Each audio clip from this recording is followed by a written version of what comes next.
미국 시장의 흐름 속에서 국내 시장에 대한 투자 전략을 알아보겠습니다. 연결고리 오늘은요 유안타증권 송태현 과장과 월요일 시장 문 열어보겠습니다. 안녕하십니까? 네, 안녕하세요. 네. 자, 첫 번째 연결고리 보겠습니다. 주제 보여주시죠. 이 얘기를 안 할 수 없죠. 미국의 10년물 1.771% 긴축 정책에 대한 불안감이 지속됐다. 이게 또 장중에는 또 1.8까지도 갔었더라고요. 어떻습니까? 네.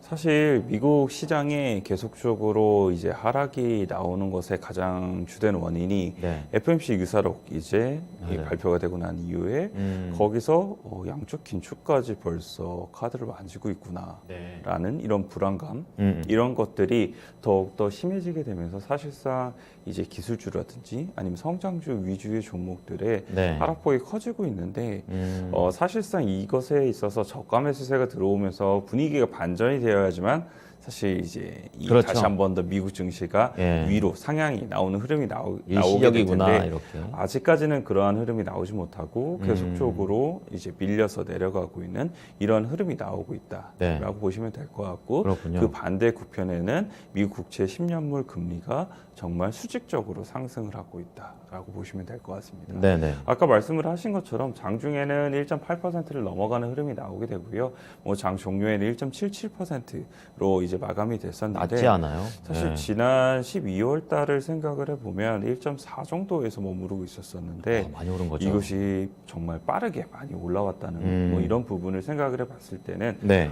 미국이 지금 투자자들이 이런 부분에 많이 이제 포커스가 맞춰지게 되면서 불안해하고 있구나라는 그렇죠. 걸 생각을 해볼 수가 있게 될 거고 네. 이런 불안 심리가 계속적으로 지속되는 한 해 있어서는 이 나스닥이라든지 아니면 기술주 관련돼서 강한 이런 상승이 나오기보다는 중간중간에 반등 정도로서만 이제 움직임이 나올 가능성이 상당히 더욱더 높아 보인다라고 말씀을 드릴 수가 있을 것 같습니다. 심리적 요인이군요. 네. 그리고 이제 보게 되면은 이제 연준 이사들에 대한 발언들도 보게 되었을 때 요즘 많이 보게 되더라고요. 예, 이러한 네. 이제 이 불안한 심리를 더욱더 그쵸. 안 좋게 만들어지고 있다라고 보시면 될 것 같은데요. 제임스 블러드 세인트 루이스 연은 총재 같은 경우에는 미국 FOMC가 인플레이션을 더 잘 통제하기 위해서는 이르면 3월 회의부터 금리 인상을 시작을 할 수 있을 것이다. 라고 이야기를 하게 되고요. 평소보다 더 단축된 거죠. 뭐 보통 6월 달 정도를 얘기를 네. 했었으니까 그보다도 훨씬 더 빠르게 금리 인상도 가능하다라고 얘기를 했고요. 네. 메리 데일리 샌프란시스코 연은 총재 같은 경우에는 이 통화 정책을 더 정상화하기 위해서는 강범위한 노력의 일환으로 금리 인상의 경로를 조금 더 평평하게 하고 네. 그리고 대차 대조표는 더 많이 조정하는 것을 선호한다라고 이야기를 하게 됩니다. 이분도 되게 비둘기판 걸로 알고 있는데 좀 더 네, 매파적인 발언이네요. 매파적인 발언을 네. 이제 양적 긴축에 대한 카드를 더욱더 많이 만져야 된다. 즉 직접적으로 더 돈을 줄이는 것을 실시를 해야 된다라고 이야기를 하고 네, 있는 네. 만큼 긴축에 대한 이러한 이제 불안감은 계속적으로 나올 그러게요. 수밖에 없는 부분이다라고 보시면 될 것 같고요. 레리 서머스 하버드 교수 같은 경우에는요, 네. 이 경제가 제한 속도를 넘어서고 있어서 미 연방 준비제도가 예상보다 더 긴축적인 통화 정책을 하는 것이 유일한 해결책이 될 수밖에 없다. 라고 강하네요. 이야기를 하게 됩니다. 예. 뭐 다 세 명 모두 다 이제 긴축 관련돼서 그렇죠. 더욱더 네. 많이 해야만 한다라고 이야기를 하고 있고요. 이제 파월 연준 의장의 입이 상당히 중요하게 될 텐데 그렇죠. 이 11일 보게 되면은 이 인준 청문회가 예정이 되어 있습니다. 여기서 다시 한 번 더 이제 통화 긴축에 관련된 이야기가 나올 수밖에 없을 테고 그렇죠. 여기서 과연 어떠한 이야기를 하게 될 것인지가 사실 계속 이제 기술주라든지 아니면 나스닥이 조정을 보이게 될 것인가 아니면은 이제 여기서부터는 저가 매수세가 들어오게 되면서 네. 반등이 나올 수 있을 것인가 이 부분을 좀 한번 보셨으면 좋겠다라고 말씀을 드리고 싶고요. 그렇군요. 그리고 13, 14에 보게 되면은 연준 인사들의 이 연설이 이제 또 많이 준비되어 있습니다. 그렇군요. 그렇게 되면 아무래도 통화 긴축 관련돼서 보다도 목소리를 많이 높였으니까 네. 그런 부분에 있어서 조금 주 후반에는 안 좋아질 수 있는 부분 또 한 번 있을 수 있다라고 이 정도로 보시면 될 것 같습니다. 궁금한 게요. 지금 긴축 카드를 원래 하나만 예상하고 있다가 두 개로 늘어난 거잖아요. 그러니까 파월 의장이나 연준 이제 인사들이 발언을 할 때 두 개를 동시에 쓰지는 않을 거다 이런 식으로 발언하면 조금 이 하락세가 진정이 될까요? 지금 불안을 했던 것이 말씀하신 것처럼 양적 긴축에 대한 부분이 네네. 갑작스럽게 나오게 되면서 그러니까요. 모든 시계열을 다 빨리 가게 만들 수 있다. 이것 때문에 지금 그 그런 조건이죠. 거거든요. 네, 그런 부분을 과연 파월 연준 의장이 어느 정도나 우리가 더 경제 상황이라든지 이런 부분을 보면서 진행을 하겠다라고 이야기를 하는지 이 부분의 뉘앙스가 더욱더 중요해질 수밖에 없다라고 말씀을 드릴 수가 있을 그렇군요. 것 같고요. 네. 지금 고용지표라든지 이런 부분을 보게 된다 하더라도 네. 실업률은 낮게 나오기는 했지만 사실 이제 예상치는 이 하회했죠. 관련돼서 이제 일자리 창출에 대한 부분은 예상치를 하회하게 되잖아요. 그렇죠. 그래서 그런 부분에 어느 쪽에 보다도 초점을 맞추게 될 것인가 이 연준에서. 부분도 더욱더 중요하게 될 거고 네. 인플레이션 관련돼서도 연준의 생각이 계속적으로 어떻게 갖고 있는 것인지 그렇죠. 네. 정점을 찍었다라고 표현을 해줄 것인지 아니면 계속적으로 불안하다라고 얘기를 할 것인지 이런 부분도 보셔야 되는 뭐 중요한 부분이다라고 말씀드릴 수가 잘 있을 그쪽 것 포인트 같습니다. 잡아볼게요. 네네. 네. 다음은 이제 반도체 쪽 얘기네요.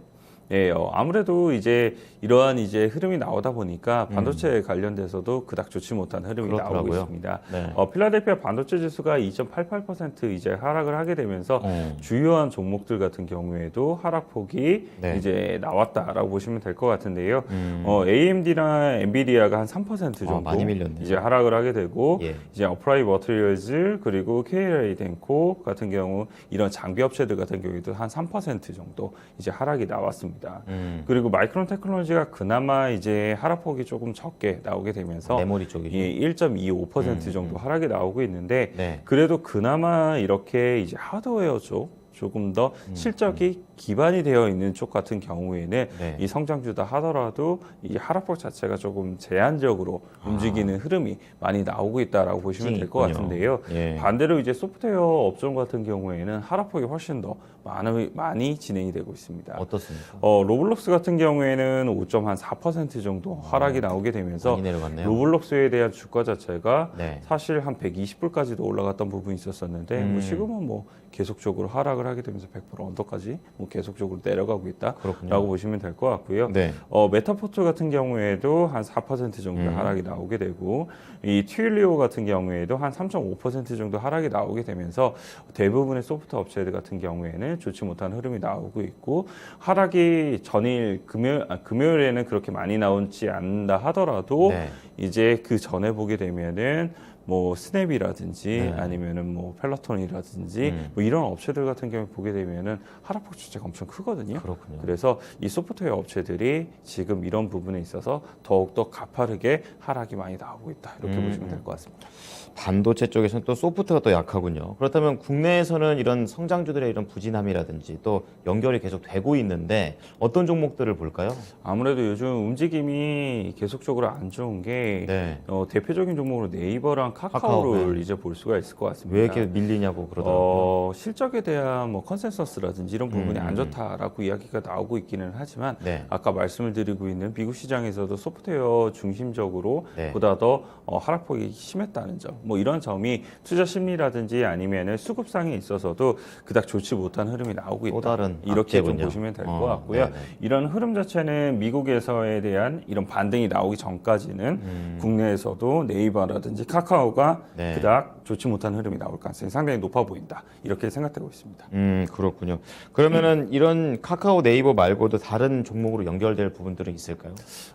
이제 필라델피아 반도체 지수를 제가 말씀을 좀 드렸었는데 네. 이 삼성전자라든지 아니면 SK 하이닉스 같은 경우에 이 삼성전자가 실적 발표를 했잖아요. 그랬죠. 실적이 생각보다 좋지 못했음에도 불구하고 그래서 그래도 선방했다? 반등이 아, 이제 나오게 되었고 그리고 이제 월 말쯤 가게 되면은 네. 이제 컨퍼런스 콜을 진행을 하게 될 텐데 그렇죠. 예. 이 컨퍼런스 콜에서 과연 어느 정도나 이 친화적인 정책이 나오게 될 것인가 그게 이런 포인트군요. 부분이 상당히 중요해질 수 있다라고 보시면 될 것 같고요. 네. 여기서 뭐 특별 배당이라든지 이런 부분이 추가적으로 나오게 되었을 경우에는 확실히 좋아질 수 있는 부분이 있다라고 말씀을 드릴 수가 있을 것 같고 네. 그리고 이제 이 SK 하이닉스도 보게 되면 수익성 관련된 이런 정책을 많이 사용을 할 것이다라고 이야기를 하고 있거든요. 네. 그런 점에서 생각해 봤을 때 역시 메모리 업황 관련돼서는 그래도 최악은 점점 피해 나가고 있다.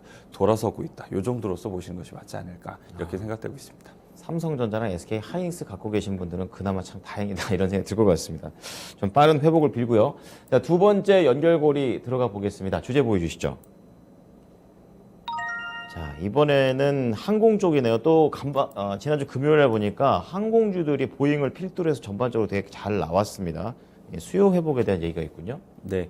사실 저는 이렇게 생각을 하고 있습니다. 기술주들이 사실 좋지 못하다 보니까 여기서 나온 자금들 자체가 지금 뭐 경기 민감주라든지 어디로 갈지 아니면은 이제 위드 코로나 리오프닝 관련된 종목이라든지 반대네요, 완전히. 이런 쪽으로 지금 흘러가고 있다라고 생각을 하고 있고요. 네. 이런 부분에 있어서 뭐 경기 민감주들이 먼저 움직였던 부분이 있었었는데 리오프닝 관련된 종목들도 계속적으로 더욱더 관심을 가지셔야만 한다. 이러한 이제 관점에서 가져온 그렇군요. 이슈라고 보시면 될 것 같습니다. 네. 보잉 같은 경우에는 사실 2022년도에 이 수주에 대한 부분이 많이 더욱더 좋아질 것이다라는 이제 관측이 많이 나오고 있는데요. 예. 서스캔스 하나 같은 경우에는 이 얼리전트 트래블이 보잉의 737 맥스 항공기를 최대 100대를 주문을 하게 될 것이다라고 이야기를 하게 됩니다. 네. 그래서 2022년도에 이제 보잉의 인도량 자체의 전망치를 상향 조정을 한다라고 이야기를 하게 되고요. 예. 여기에 따라서 이제 목표 주가라든지 이런 부분을 이제 추가적으로 많이 상향을 시키는 부분이 있었었고요. 네. 그 외에도 이제 보게 되면은 보잉뿐만 아니고 이제 항공사들 같은 경우에도 금요일날 상당히 강한 흐름이 나왔었는데 네. 델타 에어라인 같은 경우에는 이제 뱅크 오브 아메리카에서 코로나19 팬데믹 상황에도 불구하고 재무 상태가 견고하게 유지가 되고 있다. 그리고 항공편 운항 능력하고 밸류에이션 등을 고려해 봤을 때 동종 기업 대비 매우 매력적이다. 라고 좋은 이야기를 하게 평가가 되고요. 나왔네요. 뭐 이에 따라서 한 네. 3.5% 정도 이제 상승세가 나오게 되고 네. MKM 파트너스에서도 오미크론 영향 자체가 단기적일 수밖에 없고 3, 4월이 가게 되면은 이제 출장에 대한 부분도 상당히 많이 늘어나기 때문에 이런 부분이 항공기 전반적으로 많이 좋아질 수 있는 부분이 있다라고 이야기를 하고 있습니다. 네. 그리고 MKM 파트너스에서도 델타 항공을 탑픽으로 뽑게 되면서 상당히 더 주목을 해야 된다라고 이야기를 하고 있고요. 네. 그 외에도 이제 보게 되면은 이제 사우스 웨스트 에어라인 같은 경우에도 한 3.3% 거의 다 평균 그리고 3%? 아메리카 에어라인도 한 3.8% 상승을 나오게 되면서 강했네요. 전반적으로 항공 관련된 종목들이 많은 좋은 부분이 있었다. 이렇게 보시면 될 것 같습니다. 이게 그동안 워낙에 눌려 있었기 때문에 이제 기지개를 못 피고 있다가 이제 조금씩 살아나고 있는 항공주입니다. 근데 또 지켜봐야 될 것 같아요. 또 언제 그렇게 해서 말이 바뀔지 몰라서. 그럼 관련해서 국내 종목들로 연결하면 뭐 대형 항공주들 뭐 중심으로 보면 되는 겁니까? 대한항공이나 아시아나항공의 이슈가 지금 아직 남아 있는 것 같아요. 그 조건부 승인에 대한 결합. 부분 때문에 네, 있어서 아직까지 그런 부분이 확정적으로 이야기가 나오지 못하고 있다는 점은 일단은 불안 요소이기는 안 하지만 좋은 쪽이고. 만약 이런 부분이 승인이 잘 봉합이 됐을 네. 때는 확실히 아시아나항공 같은 경우에는 그 이전에 많은 영향력들 때문에 그쵸. 주가가 반등이 나온 게 없었었거든요. 올라갈 그렇기 수가 때문에 있군요. 아무래도 아시아나항공이 이 항공 관련돼서는 탑픽이 될 가능성이 상당히 높다라고 그렇군요. 저는 생각을 하고 있고요. 그 외에도 이제 위드 코로나 관련돼서 이러한 이제 온기는 더욱더 많이 퍼질 수 있다라고 생각을 하고 있습니다. 그래서 네. 관련돼서 뭐 헬스케어 장비라든지 이런 쪽을 보게 되면 클래시스라든지 아니면 제시스 메디칼이라든지 미용 쪽이네요. 이런 업체들이 네. 예, 맞습니다. 네. 미용 쪽 업체들도 더욱더 좋아질 수 있는 부분이 많다라고 생각을 하고 있어서 네. 더욱더 확장을 하면서 국내에서도 리오프닝 관련된 종목들 관련돼서 지금 바닥권에 있는 종목들이 상당히 많은데 네. 관심을 좀 가져보셨으면 좋겠다. 이렇게 말씀을 드리도록 하겠습니다. 네, 리오프닝 잘 보겠습니다. 고맙습니다. 네, 감사합니다. 네, 지금까지 유안타증권 송태현 과장과 함께한 연결고리였습니다.